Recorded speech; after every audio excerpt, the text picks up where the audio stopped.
सभी प्रेस बंधुओं को नमस्कार। बहुत दिन बाद आप लोग का यहाँ पे हम आए हैं, इसलिए आप सभी को स्वागत करते हैं। कि हमने इसलिए बुलाया कि हमारा जो है प्रदेश कांग्रेस कमेटी की तरफ से जो हमारा एक टूर प्रोग्राम था हमारा शहीद द्वीप और स्वराज द्वीप में। तो स्वराज द्वीप में पहला दिन 9 तारीख को हम लोग पहुँचे, जहाँ पर वहाँ पे पार्टी के कार्यकर्ताओं के साथ वार्तालाप किया, वहाँ पे बैठा, चटाई मीटिंग हुआ। तब वहाँ पे मालूम हुआ है कि इस दौरा में मालूम किया गया कि उसमें जो इतना एडमिनिस्ट्रेशन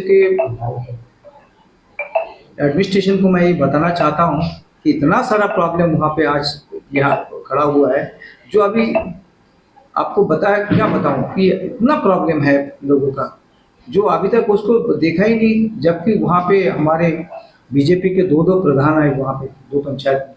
लेकिन पब्लिक का जो एक इतना मांग है कि पानी, आज आप देखो वहाँ पे पानी का किल्लत आज 3-4 साल से जो है पानी का इतना प्रॉब्लम हो रहा है वहाँ पे, लेकिन एडमिनिस्ट्रेशन कदाई उसको देख नहीं रहा है। पानी का ऐसा है कि पाइपलाइन खराब हो गई एपीडब्ल्यूडी का, 3-4 साल से पाइपलाइन खराब है। वो पानी आता है जरूर है, टाइमली आता है, लेकिन पानी गाँव वाला तक पहुँचता है। ये वार्ड नंबर हुआ कृष्णा नगर जो है उसका वार्ड नंबर 3 स्वराजद्वीप में, वहाँ पे ऐसा एक जगह है वो गाँव वाला पानी ही नहीं मिलता है। ये बोले से हम लोग दुखित हो गया, बोले भाई कैसा ये पानी नहीं मिलता वहाँ पे। बोला पानी जाता है सर, पाइपलाइन है, पाइपलाइन 5-6 जगह से जो है टूटा हुआ है, वो पानी वहाँ पे पहुँचता नहीं। लेकिन हम यही का पास जाते, हम लोग जेई का पास जाते, लेकिन वहाँ पे कोई काम ही नहीं होता। तो ये कैसा चलेगा।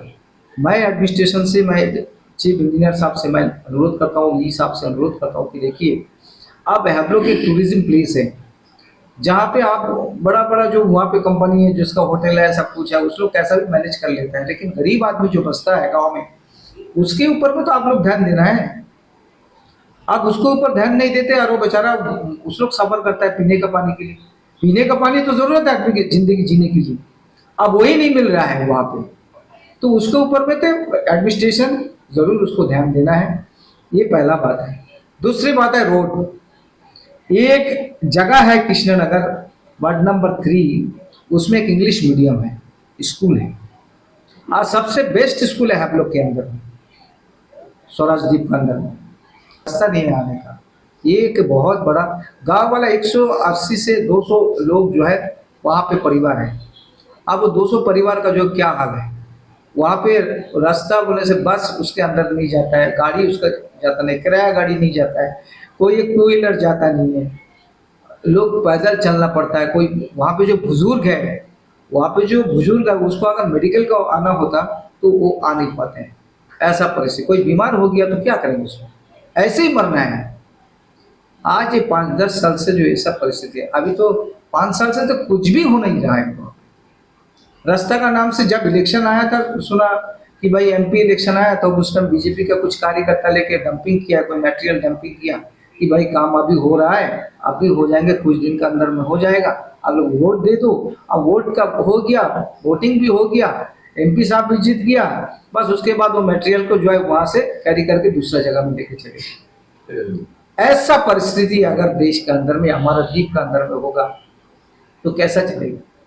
दादाजी मैं आपसे एक सवाल पूछना चाहता हूँ कि अभी एपीडब्ल्यूडी से मेरा अनुरोध है कि देखिए चीफ इंजीनियर साहब से, अभी नया यहाँ पे बैठा है, मैं ये अनुरोध करता हूँ कि ये जो कृष्णनगर गांव है जहाँ ये रोड का प्रॉब्लम है, वहाँ पे जो ई साहब है, वही साहब है, जेई साहब है, उन लोग को थोड़ा आप लोग बताइए कि भाई क्यों ये कर नहीं है, क्या इसमें प्रॉब्लम होगी, क्या प्रॉब्लम है। पीडब्ल्यूडी का है, अगर NH4 का होता तो मैं मान सकता था कि भाई ठीक है NH4 का है, वहाँ में आने के लिए बहुत दिल्ली से सैंक्शन होना या दिल्ली से कुछ उसको ऑर्डर होना, इसके लिए प्रॉब्लम होगा। लेकिन यहाँ पे तो हमारा अंडमान एडमिनिस्ट्रेशन है, इससे तो कोई प्रॉब्लम नहीं होना चाहिए। और रूरल रोड जबकि एपीडब्ल्यूडी के अंदर में है, इसको तो जल्दी से जल्दी हल होना चाहिए। ये क्यों नहीं हल हो रहा है।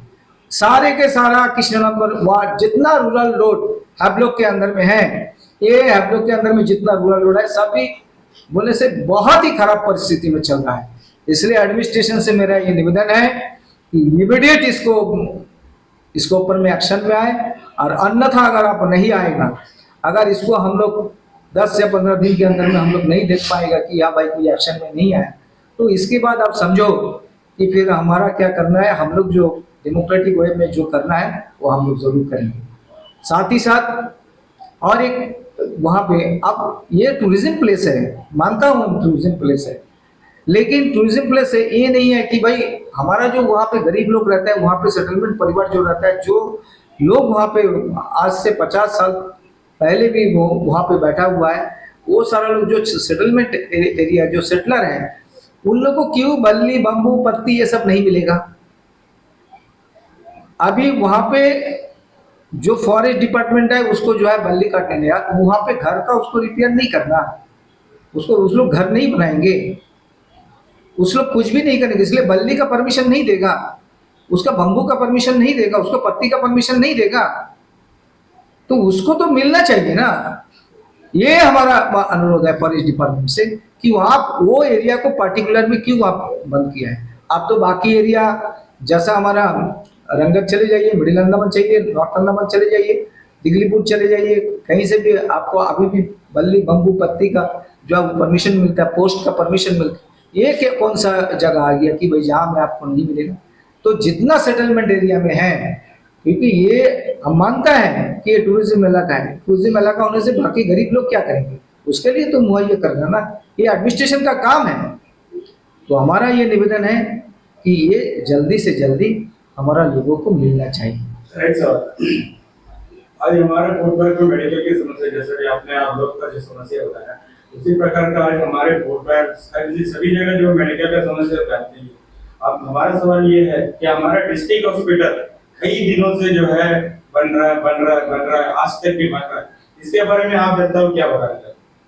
देखिए, आम जनता को यही बताना चाहता हूँ एडमिनिस्ट्रेशन से, डिस्ट्रिक्ट हॉस्पिटल आपको मालूम नहीं बन नहीं रहा है, बन चुका है, वो बन चुका है डिस्ट्रिक्ट हॉस्पिटल। तो एडमिनिस्ट्रेशन आपको मालूम है, जहां में जिस देश में जिस जगह में एलजी से मिलने के लिए एमपी को धरना देना पड़ता है, वहां में यूरोनल पॉइंट बनाना पड़ता है एमपी का, ये एलजी का नाक का सामने, और वो जगह में क्या होगा। अभी एलजी देखा, वो डिस्ट्रिक्ट हॉस्पिटल बन के पड़ा है वहां पे, आज तक वहां पे उसको इनॉग्रेशन नहीं होता है। किसका ये कमी है?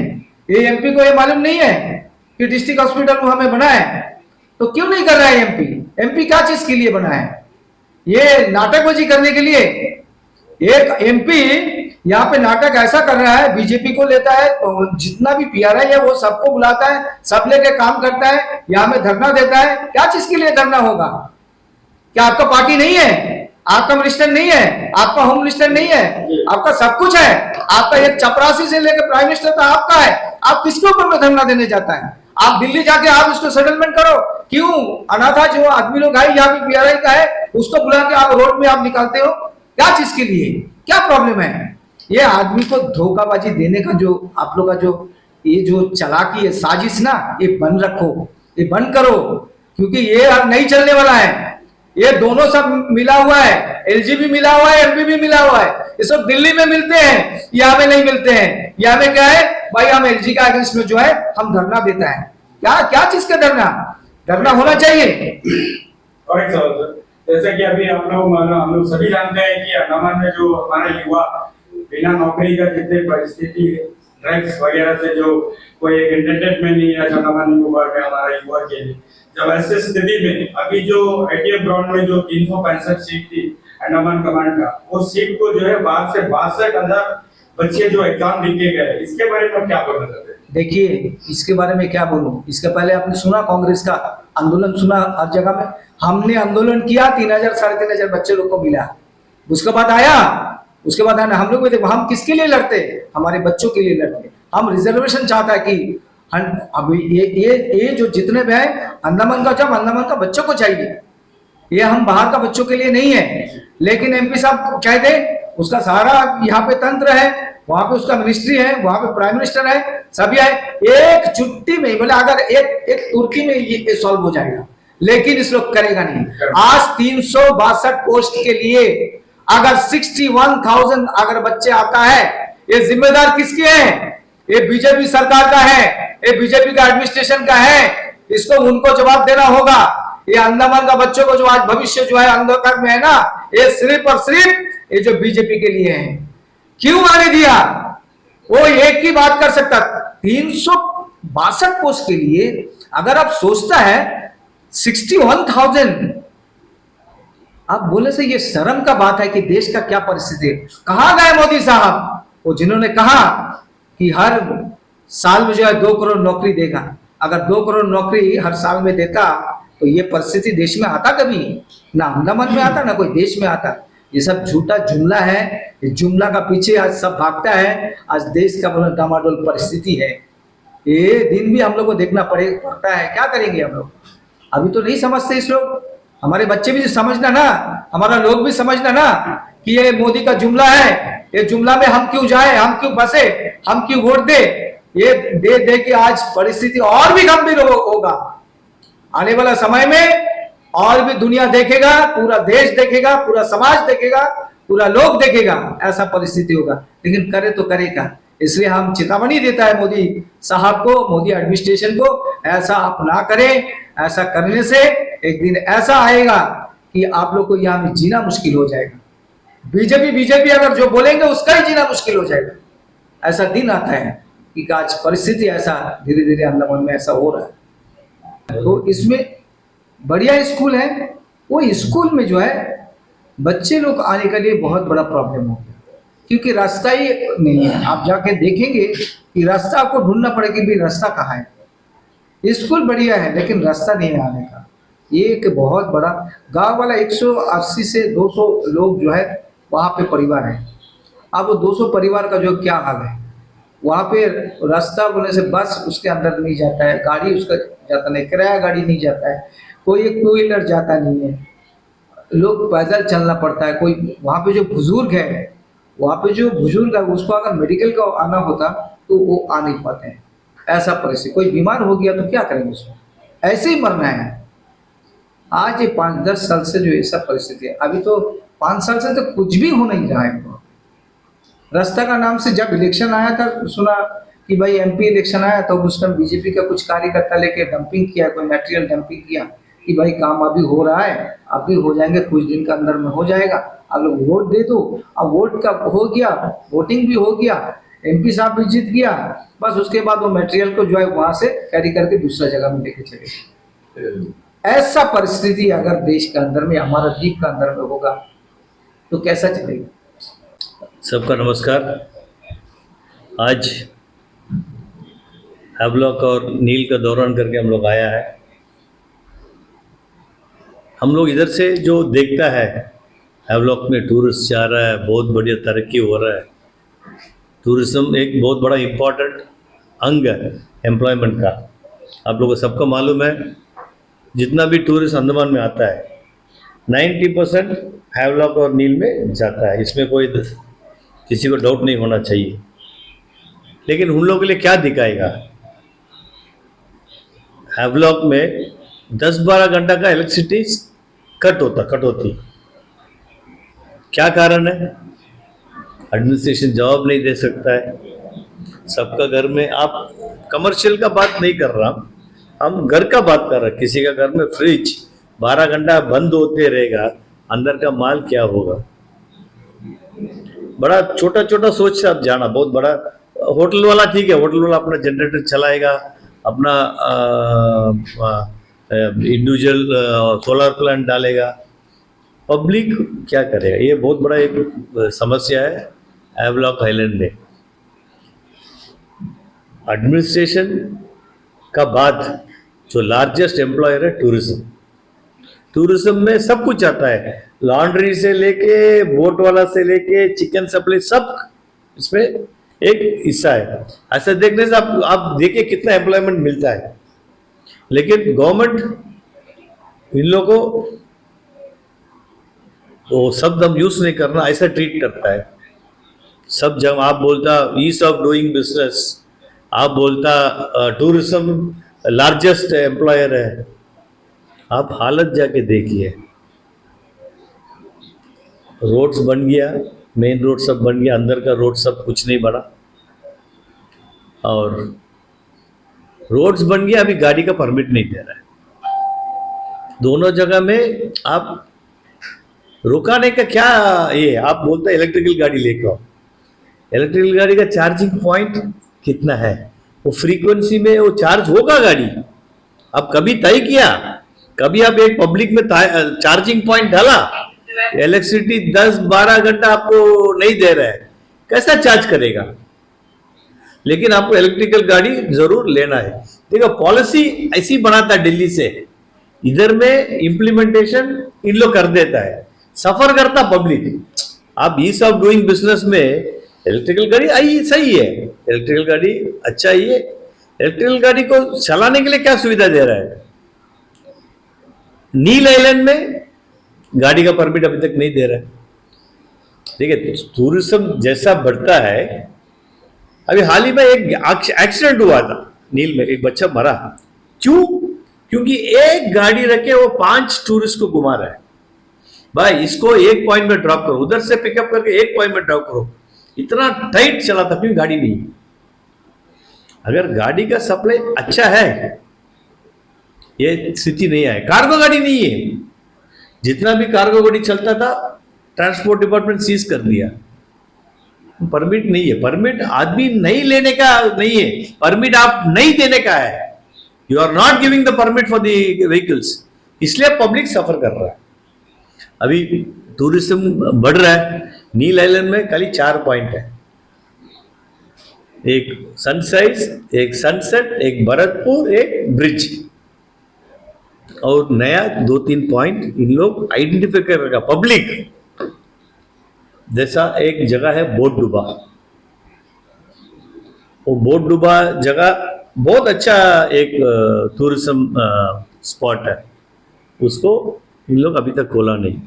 एक एग्रीकल्चर हिल है, उसको इन लोग खोला नहीं। देखिए आइलैंड तरक्की करना बोलने से आप नया नया जगह, अभी हैवलॉक में हम लोग 5 नंबर 6 नंबर ये साइड में डॉल्फिन तक तो था, अभी डॉल्फिन पार हो गया। अभी आपको और आगे जाके काला पत्थर डेवलप हो रहा है। ये डेवलपमेंट करना चाहिए। नील के अंदर में बहुत बड़ा पानी का समस्या है, उसके लिए कुछ बड़ा कुछ प्रोजेक्ट डिसैलिनेशन प्लांट आना जरूरी है। कम से कम जो अदर यूज के लिए, पीने के पानी का बात नहीं है, एक डिसैलिनेशन प्लांट बहुत जरूरी है।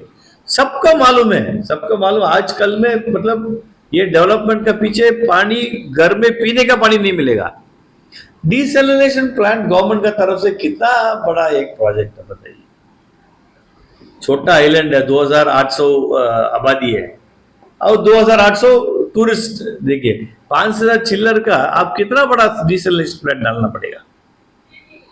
गवर्नमेंट को कोई फिक्र नहीं है। गवर्नमेंट अपना फिगर बढ़ा के बोलता 130% इंक्रीज हुआ टूरिज्म, गलत बात है। ये फिगर किधर से इन लोग लिया? 25% फॉरेनर्स आया बोलता, ये फिगर आप किधर से लिया? गलत गलत फिगर्स। आपका जो डेली टेलीग्राम, आपका जो बाजा बजाने वाला पूरा पूरा पूरा बाजा बजाता है गवर्नमेंट का, लेकिन गलत फिगर मत करिए ना। आप हमको प्रूव करिए, हम भी टूरिज्म इंडस्ट्री में जोड़ा हुआ 25 साल से, आप हमको प्रूव करिए ये बड़ा। देखिए बहुत बड़ा ये जो टूरिज्म का मूव ये साल हुआ, प्राइवेट सेक्टर में हुआ, एयर एशिया का हुआ। एयर एशिया भी हाल ही में बंद हो रहा है। एयर एशिया से हम लोग डिस्कशन किया, बोलता इतना चार्जेस बढ़ा दिया। इन लोग जब आने के टाइम में इधर का जो लैंडिंग चार्जेस कमती करेगा बोला, अभी बढ़ा रहा है। पैसेंजर यूजर फी कमती करेगा बोला, अभी बढ़ा रहा है।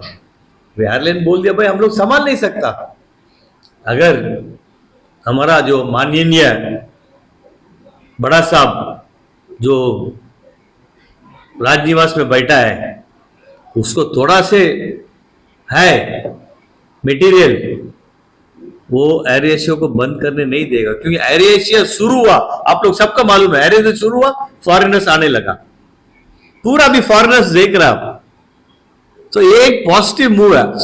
मतलब वो आया कोलंबोपुर से इधर आया, ये 2-3 दिन रह के फिर वापस इन लोग जा रहा है। 3 दिन 4 दिन का टूरिज्म का एक फॉरेनर्स हम लोग को मिल रहा है। ये एलजी साहब को मालूम नहीं है। एलजी साहब आया, पीता, काटा, बस उसको ये है कि वो अपना रिकॉर्ड में कर दिया, एयर एशिया हम कराया। क्या आप कराया एयर एशिया? आप खाली पीता काटा। सफर कर रहा वो ब्लीड हो रहा है, वो फाइनेंशियली ब्लीड हो रहा है, इसलिए वो बंद करने जा रहा है। यही आपका तरीका है टूरिज्म डेवलप करने का, यही ईज ऑफ डूइंग बिजनेस आपका ये है। का बहुत बड़ा दुख हम लोग नील जाके आके हम लोग डिप्रेशन में चले गया। मेरा भी उधर में एस्टेब्लिशमेंट है, मेरा भी उधर में होटल है, रोज 10,000 रुपये का पानी खरीद रहा है। अगर एक छोटा सा डिसैलिनेशन प्लांट डाल दिया उधर में, सारा प्रॉब्लम खत्म है। एक दो टूरिज्म जो स्पॉट है इंक्रीज कर दिया, उधर का लोकल्स का रोजगार, वो नील आइलैंड के बारे में आप सोचना ही नहीं है। उसके बाद गाड़ी का परमिट नहीं है, पानी नहीं है, बिजली ऑफ कोर्स नील में अच्छा है, बिजली जो अच्छा है बात बोलना पड़ेगा। ऐसे ही बुरा करते रहेगा तो मेरा जो फिर एलजी साहब ने काम ले लेगा। नील में इलेक्ट्रिसिटी बढ़िया से सप्लाई हो रहा है। आप इलेक्ट्रिकल गाड़ी अलाउ करो ना। अभी इलेक्ट्रिकल गाड़ी का भी इन लोग परमिट के लिए लाइन में घूमना पड़ रहा। ट्रांसपोर्ट डिपार्टमेंट वाला क्या पॉलिसी, देखिए जब तक आप स्टेक होल्डर्स को पॉलिसी में इन्वॉल्व नहीं करेगा, आइलैंड तरक्की नहीं करेगा। क्योंकि आपका जो विचार अलग है, हमारा जो सोच अलग है, आपका जो सोच अलग है, हमारा विचार अलग है। ये दोनों को मैच करके नहीं चलेगा, टूरिज्म नहीं आगे बढ़ सकता। फिर वही होगा, आप जो बोला, आप बोला ना 300 पोस्ट के लिए 61,000 आदमी खड़ा है। यही है जो जगह में आप नौकरी दे सकता है, जो रोजगार से देता है, उसको सेक्टर में आपको चिंता नहीं है, आपको कोई चिंता नहीं है। लेकिन 61,000 आदमी को आप लाइन में खड़ा कर रहा है 300 पोस्ट के लिए, उसमें 25,000 के ऊपर बाहर से आ रहा है। मतलब आइलैंडर का ना बहुत तमाशा बना कर रखा। आइलैंडर भी उस पर गलती है, आइलैंडर का बहुत बड़ा गलती है। हम लोग का दादा इतना आंदोलन किया, कोई बच्चा नहीं आया, वही हम लोग बुजुर्ग को लेके हम लोग प्रोग्राम किया है। बच्चे लोग डर के आए, केस होगा, केस होने से नौकरी में है ना, एक सर्कल क्रिएट करके रख दिया। तो हम यही बोलने मन था कि हमारा महामहिम उपराज्यपाल जी एक बार नील जाए, उधर का पब्लिक से बात करिए। आप उन लोगों को बात सुनिए, आप जाके भाषणबाजी करके आएगा वो नहीं चलेगा। आप उन लोगों को बात सुनिए, और वो जो नया जगह आइडेंटिफाई किया, पीसीसीएफ को बोलिए भाई आप चेक कर लो, उसका एक रास्ता बनाओ, उधर से कम एक आधा दिन का ट्रिप उधर में हो जाएगा। आज नील आइलैंड को हमारा AK सिंह साहब लेफ्टिनेंट गवर्नर ने ऑर्गेनिक आइलैंड डिक्लेयर किया, मतलब उधर में कुछ खाद नहीं जाना है। हमारा भी बगीचा है उधर में, 7-8 एकड़ का बगीचा है, बढ़िया से ऑर्गेनिक कर रहा है। वो ऑर्गेनिक का आप आनंद ले सकता हो सब्जी का, लेकिन इन लोगों को ऑर्गेनिक खाद नहीं मिल रहा है। एग्रीकल्चर डिपार्टमेंट सो रहा है, ऑर्गेनिक आइलैंड बना दिया, एक मॉडल आइलैंड है, छोटा सा टापू है, छोटा सा टापू में आप लोग खाद नहीं सप्लाई कर सकता ऑर्गेनिक। वो क्या कर रहा है फार्मर, उसके पास कोई उपाय नहीं, उसका तो रोजी रोटी वही है, छुपे छुपे छुपे छुपे पूरा खाद लेकर आ रहा है। DAP MOP जो 600 रुपया में जो मिलता था DAP, वो उन लोग को 6,000 में खरीदना पड़ता है। खरीद के करता किसके ऊपर बोझा है? पब्लिक के ऊपर। एक तो ये है, आज जितना खाद अंडमान में यूज होता, पर कैपिटा यूज होता है, कोई दुनिया में नहीं है। आप देखिए कितना आपका डायलिसिस सेंटर शुरू हो गया। क्यों? हम भी तो इधर का पैदाइश है भाई। 1932 मेरा फैमिली इधर आया, मेरे फादर का कुछ नहीं हुआ, मेरे मदर का कुछ नहीं हुआ, ब्रदर्स लोग का सब कुछ नहीं हुआ, क्योंकि इन लोग जो भी आता है ऑर्गेनिक खाता है। अभी आज क्या है, आज आप डिगलीपुर, हडवे, रंगत, सब जगह में क्या है, आदमी अपना खेती करता नहीं, दूसरा को दे दिया, जो बांग्लादेश से सबसे आता वाला को दे दिया। इन लोग क्या करता, आधा आधा में दे दिया। इन लोग तो प्रॉफिट ज़्यादा कमाना, इन लोग को आइलैंडर के बारे में कोई चिंता नहीं है।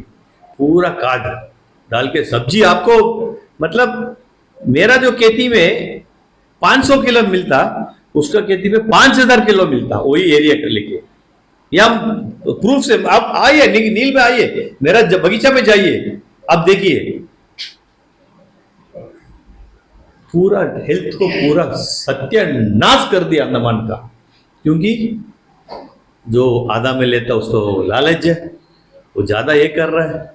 ये जो खेत का ओनर है उसके जेब में पैसा जाता है, वो जेब में अभी सोचता है वो पैसा जाता, लेकिन क्या है लास्ट में जाके वो पैसा मेडिकल में देगा।